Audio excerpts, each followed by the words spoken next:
Hello నమస్తే. నేను journalist YNR. Banakacherla అంశం ఆంధ్ర, తెలంగాణ రాష్ట్రాల మధ్య జల వివాదానికి కారణం కాబోతోంది. మరో కొత్త జల వివాదానికి బనకచర్ల ప్రాజెక్టు వేదిక కాబోతుంది. ఇప్పటికే ఆంధ్ర, తెలంగాణకు సంబంధించి శ్రీశైలం పవర్‌కు సంబంధించిన అంశంలో, పోతిరెడ్డిపాడుకు సంబంధించిన అంశంలో, నాగార్జున సాగర్ ప్రాజెక్టుకు సంబంధించిన నీటి విడుదల అంశంలో రకరకాల వివాదాలు చూస్తున్నాం. చాలా సందర్భాల్లో ఘర్షణలు కూడా చూస్తున్నాం. నాగార్జున సాగర్ ప్రాజెక్టు వేదికగా రెండు రాష్ట్రాలకు సంబంధించిన పోలీసుల కొట్లాట కూడా చూసాం. ప్రస్తుతం సిడబ్ల్యూసీ ఆధీనంలో నాగార్జున సాగర్ ప్రాజెక్టు నిర్వహణ ఉంటూ ఉండడం కూడా చూసాం ట్రిబ్యునల్ ఆధ్వర్యంలో. సో తాజాగా బనకచర్ల అంశం మరో కొత్త వివాదంగా మారేలా కనపడుతోంది. బనకచర్లని వివాదంగా మార్చుతోంది ఎవరు? ఇప్పుడున్న పరిస్థితుల్లో వివాదం లేకుండా బనకచర్ల ప్రాజెక్టు నిర్మాణమో లేకపోతే నిర్మాణాన్ని ఆపేయడమో ఏదో జరగడానికి సంబంధించిన అవకాశం ఉంది కదా. ఎందుకు కొత్త వివాదాన్ని తెరపైకి తీసుకొస్తున్నారు? అసలు ఈ వివాదం ఏంటి? బనకచర్ల ఏంటి? బనకచర్లలో పైన తెలంగాణ అభ్యంతరాలు ఏంటి అనేది జర్నలిస్ట్ వైఎన్ఆర్‌లో 2 రోజుల క్రితం నేను ఒక వీడియో చేశాను. ఆ వీడియోలో డీటెయిల్డ్‌గా చెప్పాను. సో ఇప్పుడు ఆంధ్రప్రదేశ్, తెలంగాణ, కేంద్రం వీళ్ళు ముగ్గురు కలిసి ఎపెక్స్ కౌన్సిల్‌లో చర్చించిన తర్వాత కొత్త ప్రాజెక్టుల పైన నిర్ణయం తీసుకోవాల్సి ఉంటుంది. ఈ కొత్త 2 తెలుగు రాష్ట్రాల్లోనూ ఏమైనా నిర్మాణాలు చేపట్టాల్సి ఉంటాయి. ఆంధ్రప్రదేశ్‌లో గాని, తెలంగాణలో గాని ఇరిగేషన్ ప్రాజెక్టులు ఏమైనా కొత్తగా చేపట్టాలంటే ఎపెక్స్ కౌన్సిల్‌లో చర్చించాలి. ఎపెక్స్ కౌన్సిల్‌లో ఆంధ్రప్రదేశ్ ప్రభుత్వం, తెలంగాణ ప్రభుత్వం, కేంద్ర ప్రభుత్వానికి సంబంధించిన జలవనరుల శాఖ అధికారులు ఉంటారు. వీళ్ళంతా కలిసి చర్చించి ఓ నిర్ణయం తీసుకుంటారు ప్రాజెక్ట్ నిర్మాణం జరగాలా లేదా అనే దానిపైన. సో అసలు అటువంటి ఎపెక్స్ కౌన్సిల్‌లో చర్చించకుండా, ఎపెక్స్ కౌన్సిల్‌తో సంబంధం లేకుండా ఆంధ్రప్రదేశ్ ప్రభుత్వం బనకచర్ల పైన ముందుకు పోతుంది అనేది తెలంగాణ చేస్తున్న అభ్యంతరం. తెలంగాణకు న్యాయంగా కేటాయించిన 900కు పైగా టీఎంసీల నీటిని వాడుకునే అవకాశం మాకు ఇక్కడ లేకుండా, వాడుకునే పరిస్థితులు ఇప్పుడు లేము. అవి వాడుకోవడానికి సంబంధించిన ప్రాజెక్టుల నిర్మాణం ఇంకా జరగాల్సిన అవసరం ఉంది.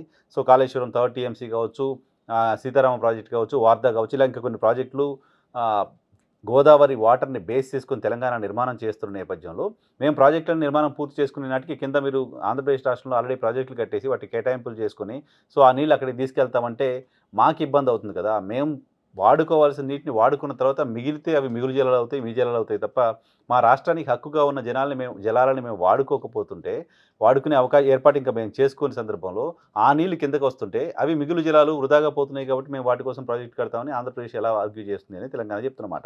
అయితే ఆంధ్రప్రదేశ్కి సంబంధించిన ఇరిగేషన్ మంత్రి రామానాయుడు నిన్న ఒక పవర్ పాయింట్ ప్రజెంటేషన్ ఇచ్చారు. ఆయన చెప్తున్న దాని ప్రకారం గతంలో కేసీఆరే చెప్పారు, గోదావరి జలాలను రాయలసీమకు తరలిస్తే తప్ప రాయలసీమ కరువు నుంచి బయటపడే పరిస్థితి లేదు. 2 రాష్ట్రాలుగా విడిపోయినా 2 రాష్ట్రాల అభివృద్ధి కోసం మనమంతా కలిసి ఉండాల్సిన అవసరం ఉంది. సో బేసిన్లు వేరైనా విభేదాలు పక్కన పెట్టి మనమంతా కలిసి 2 రాష్ట్రాల ప్రజల ప్రయోజనాల కోసం పనిచేయాల్సి ఉంటుంది అంటూ ఆయన మాట్లాడారు. సో భేషజాలకు పోకుండా మేము ఆ నీటి కేటాయింపుల అంశానికి సంబంధించి వివాదాలకు పోకుండా కోఆపరేట్ చేస్తామనే మాట కూడా కేసీఆర్ గతంలో చెప్పారు అనే విషయాన్ని ఆయన కోట్ చేస్తున్నారు. అధికారంలో ఉన్నప్పుడు బీఆర్ఎస్ పార్టీ బనకచర్లపైన అభ్యంతరాలు లేవనెత్తకుండా ఇప్పుడు అభ్యంతరాలు లేవనెత్తడం వెనక రాజకీయపరమైన ఉద్దేశాలు ఏమన్నాయన్నారు. జగన్మోహన్ రెడ్డి ఎందుకు దీనిపైన మాట్లాడలేదనే ప్రశ్న కూడా ఆయన వేశారు. సో ఇక్కడ పాయింట్ ఏంటి అంటే వివాదానికి కారణం ఎవరవుతున్నారు అని. ఆంధ్రప్రదేశ్ ప్రభుత్వం ఫీజబిలిటీ రిపోర్ట్ని కేంద్ర ప్రభుత్వానికి, కేంద్ర జలవనరుల శాఖకి పంపించింది. సో ఎపెక్స్ కౌన్సిల్కి పోవాలనే ఆలోచన ఆంధ్రప్రదేశ్ ప్రభుత్వం ఎందుకు చేయలేదు అనేది పాయింట్ ఒకటి. సో తెలంగాణ రాష్ట్ర సర్కారు కూడా దీనిపైన ఇప్పటికీ కేంద్ర జలవనరుల శాఖ ఒక లేఖ రాసింది. తెలంగాణకు సంబంధించిన బీఆర్ఎస్ పార్టీ మాట్లాడుతున్నంత అగ్రెసివ్గా తెలంగాణలో అధికారంలో ఉన్న కాంగ్రెస్ పార్టీ మాట్లాడలేదు. టెక్నికల్గా ఫైట్ చేస్తున్నది. ఈరోజు అఖిలపక్ష సమావేశం కూడా కాసేపట్లో ప్రారంభం కాబోతుంది తెలంగాణలో బనకచర్ల అంశం పైన. సో ఈ సమస్య పరిష్కారం కావడానికి ఉన్న మార్గాలపైన చర్చ ఎందుకు జరగట్లేదు? ఈ సమస్య పరిష్కారం కావడానికి ఉన్న మార్గం 2 రాష్ట్రాల ముఖ్యమంత్రులు కలిసి కూర్చొని మాట్లాడడం. 2 రాష్ట్రాల ముఖ్యమంత్రులు కలిసి కూర్చొని ఎందుకు మాట్లాడుకోలేకపోతున్నారు? చంద్రబాబు నాయుడు గారు, రేవంత్ రెడ్డి గారి మధ్య ఏమైనా విభేదాలు ఉన్నాయా? కలిసి కూర్చోలేకపోతున్నారా? కలిసి మాట్లాడుకోలేకపోతున్నారా? కలిసి కూర్చొని మాట్లాడుకుంటే సమస్య పరిష్కారం అయ్యే పరిస్థితి ఉండదా? 2 దేశాల మధ్య నీటి పంపకాలు జరుగుతున్నప్పుడు 2 రాష్ట్రాల మధ్య నీటి పంపకాలు జరగడానికి సంబంధించిన ఇబ్బంది ఏముంటుంది? ఎపెక్స్ కౌన్సిల్ దృష్టికి ఎందుకు దీన్ని తీసుకురాలేకపోయారు? తెలంగాణ ముఖ్యమంత్రిగా రేవంత్ రెడ్డి అయిన తర్వాత, ఆంధ్రప్రదేశ్ ముఖ్యమంత్రిగా మరోసారి చంద్రబాబు నాయుడు గారు ఎన్నికైన తర్వాత చంద్రబాబు నాయుడు గారు హైదరాబాద్కు వచ్చారు. తెలంగాణ ముఖ్యమంత్రితో కలిశారు. అక్కడ ఇక్కడ మంత్రుల బృందం మీటింగ్స్ పెట్టుకున్నారు. అధికారుల స్థాయిలో కమిటీ చేసుకుంటాం 2 రాష్ట్రాలకు సంబంధించిన ఇష్యూస్ని పరిష్కారం చేసుకోవడానికి అన్నారు. గతంలో కలిసి పనిచేసిన అనుభవం ఉంది చంద్రబాబు నాయుడు గారికి, రేవంత్ రెడ్డి గారికి. చంద్రబాబు నాయుడు గారి పార్టీలో రేవంత్ రెడ్డి గారు పనిచేశారు యాక్టివ్గా. వాళ్ళిద్దరికీ సన్నిహిత సంబంధాలు ఉన్నాయి. ఇద్దరు నాయకులే అక్కడ ఇక్కడ రాష్ట్రాలను పరిపాలిస్తున్నారు. సో అటువంటిప్పుడు ఇద్దరు కలిసి కూర్చొని మాట్లాడి సమస్య పరిష్కారం చేయడానికో లేకపోతే అసలు సమస్య రాకుండా చేయడానికి అవకాశం ఉంది కదా. ఆ పని ఎందుకు చేయట్లేదు? కలిసి కూర్చొని మాట్లాడితే తప్పేంటి? 2 దేశాలు కలిసి కూర్చొని మాట్లాడుకుంటున్నప్పుడు కార్డియల్ రిలేషన్ ఉన్నా 2 స్టేట్స్ కలిసి కూర్చొని మాట్లాడుకోలేని పరిస్థితి ఎందుకుంది? ఏడాది క్రితం మంత్రుల సమావేశం, అధికారుల స్థాయిలో కమిటీలు ఇస్తాం, అన్నీ పరిష్కారం చేసుకుంటామని చెప్పిన తెలంగాణ, ఆంధ్రప్రదేశ్ రాష్ట్రాల ముఖ్యమంత్రులు ఇప్పుడు ఎందుకు ఒకరి మొహం ఒకరు చూడలేకపోతున్నారు? ఈ సమస్య పరిష్కారం కోసం ఎందుకు ఎవరు ముందుకు రాలేకపోతున్నారు? ఆంధ్రప్రదేశ్ ముఖ్యమంత్రి ఇనిషియేట్ చేయొచ్చు. తెలంగాణ ముఖ్యమంత్రితో మాట్లాడి మీరేం అభ్యంతరాలు రైజ్ చేయకండి, మీకేం నష్టం ఉండదు, ఇగో ఇలా ఇలా చేస్తున్నామని చెప్పొచ్చు. చెప్పడానికి సంబంధించిన అవకాశం ఉంది. రేవంత్ రెడ్డి గారు కూడా ఆంధ్రప్రదేశ్ ముఖ్యమంత్రికి ఫోన్ చేసి చెప్పొచ్చు, కలిసి చెప్పొచ్చు. మా రాష్ట్రానికి ఈ రకంగా అన్యాయం జరుగుతుంది, మీరు బనకచెర్ల ప్రాజెక్టు నిర్మాణం చేస్తే, పైగా మాకు తెలియకుండా మాకు చెప్పకుండా ఎలా నిర్మాణం చేస్తారు, ఎలా ముందుకెళ్తారు మీరు అని ఈయన అడగడానికి సంబంధించిన అవకాశం. ఒక ఫోన్ కాల్ దూరం ఇద్దరికి. ఫోన్లు కూడా చేసుకోలేనంత దూరంలో ఉన్నారు అని చెప్పి అనుకోలేం, వాళ్ళిద్దరికున్న కార్డియల్ రిలేషన్ దృష్ట్యా. కానీ అలా మాట్లాడుకోకుండా ఒకరినొకరు పలకరించుకోకుండా ఉన్నారా అంటే ఉన్నారేమో అనిపిస్తోంది ఇప్పుడు జరుగుతున్న పరిణామాలను బట్టి చూస్తే. చంద్రబాబు నాయుడు, రేవంత్ రెడ్డి మధ్య విభేదాలు ఉన్నాయా అనిపిస్తోంది. తెలంగాణ రాష్ట్ర ప్రభుత్వానికి, కేంద్ర ప్రభుత్వానికి మధ్య విభేదాలు ఉంటే ఉండవచ్చు. రాజకీయ పరంగా విరుద్ధ సిద్ధాంతాలున్న 2 పార్టీలు అక్కడ ప్రభుత్వాన్ని, ఇక్కడ ప్రభుత్వాన్ని పరిపాలిస్తున్నాయి కాబట్టి. రాష్ట్రంలో కాంగ్రెస్ అధికారంలో ఉంది, కేంద్రంలో ఎన్డీఏ అధికారంలో ఉంది కాబట్టి రెండు ప్రభుత్వాల మధ్య,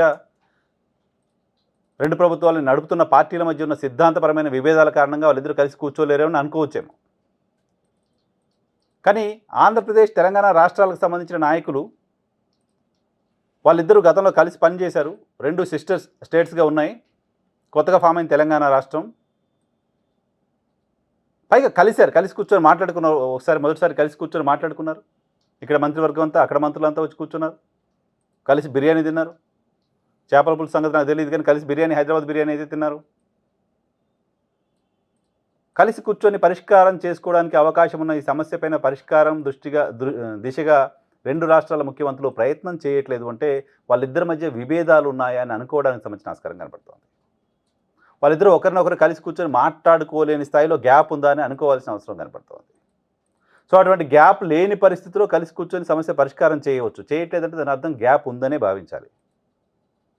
సో 2 రాష్ట్రాల మధ్య వివాదాలు వచ్చినప్పుడు పరిష్కరించాల్సిన కేంద్ర ప్రభుత్వం కూడా ఎందుకు సైలెంట్గా వ్యవహరిస్తోంది అనేది ప్రశ్న. ఫీజబిలిటీ రిపోర్ట్ని కేంద్ర ప్రభుత్వం అసలు రిసీవ్ చేసుకోవాల్సిన అవసరం కూడా లేదు కదా. ఎపెక్స్ కౌన్సిల్లో మాట్లాడకుండా, తెలియకుండా డైరెక్ట్గా మీరు ప్రాజెక్టుకి సంబంధించిన రిపోర్టు, డిపిఆర్లు ఎలా రెడీ చేస్తారు, పైగా మమ్మల్ని ఆర్థిక సాయం చేయమని కూడా ఎలా అడుగుతారు. ముందు ఎపెక్స్ కౌన్సిల్లో చర్చిద్దాం దీన్ని కేంద్ర ప్రభుత్వాన్ని చెప్పాలి. కేంద్ర ప్రభుత్వం కూడా చెప్పట్లా. సో వీటన్నిటి వెనక ఉద్దేశం కావాలని ఓ వివాదాన్ని సృష్టించే ప్రయత్నం అందరి వైపు నుంచి జరుగుతుందా అని అనుకోవాలి. రెండు రాష్ట్రాల ముఖ్యమంత్రుల మధ్య తీవ్రమైన విభేదాలున్న కారణంగా కూర్చోలేకపోతున్నారని భావించాలి. లేదు, ఈ ప్రాజెక్టు పేరుతో రాజకీయంగా పబ్బం గడుపుకోవడం కోసం ఇక్కడ ప్రభుత్వం ప్రయత్నం చేస్తున్నారని భావించాలి. బట్ సిస్టమేటిక్గా జరగాల్సిందేదో అది జరగలేదు, సిస్టమ్ ప్రకారం పోవట్లేదు. సిస్టమ్ ప్రకారం పోవడానికి సంబంధించిన ల్యాబ్స్ ఎక్కువ కనపడుతున్నాయి అనేది బయట నుంచి చూస్తున్న వాళ్ళకి అర్థమవుతుంది. ఎపెక్స్ కౌన్సిల్ కావచ్చు, దానికి సంబంధించి కేంద్ర సిడబ్ల్యూసీ శాఖ అధికారులకు సంబంధించిన అనుమతులు కావచ్చు, ప్రొసీజర్ ఫాలో అవ్వడం కావచ్చు, ఇవన్నీ కూడా ప్రాపర్గా జరగట్లేదా అని అనిపిస్తోంది. సో దీనిపైన ఈరోజు తెలంగాణ అఖిలపక్షం సమావేశం కాబోతోంది. కేంద్ర ప్రభుత్వం కూడా 2 రాష్ట్రాలకు సంబంధించిన అధికారులను పిలిచి మాట్లాడే ప్రయత్నం చేస్తోంది. ఆంధ్రప్రదేశ్ ప్రభుత్వం మాత్రం 80,000 కోట్లు కట్టేస్తాం, దానికి తుంగభద్ర బేసిన్ కూడా దీన్ని తీసుకెళ్తామని చెప్తూ వస్తోంది. ఆ ప్రాజెక్ట్ ఏమాత్రం కాస్త ఆలస్యమైన తెలంగాణ ఆపిందనో ఇంకెవరో ఆపిందనో దాన్ని ఒక పొలిటికల్ క్యాంపెయిన్కి వాడుకునే ప్రయత్నం ఆంధ్రప్రదేశ్లో జరుగుతున్నట్టు కనపడుతుంది. Very unfortunate. 2 రాష్ట్రాల ముఖ్యమంత్రులు కలిసి కూర్చొని మాట్లాడి పరిష్కారం చేసుకునే దిశగా ఆలోచన చేయాలని ఎప్పటికైనా కోరుకుందాం. Thank you.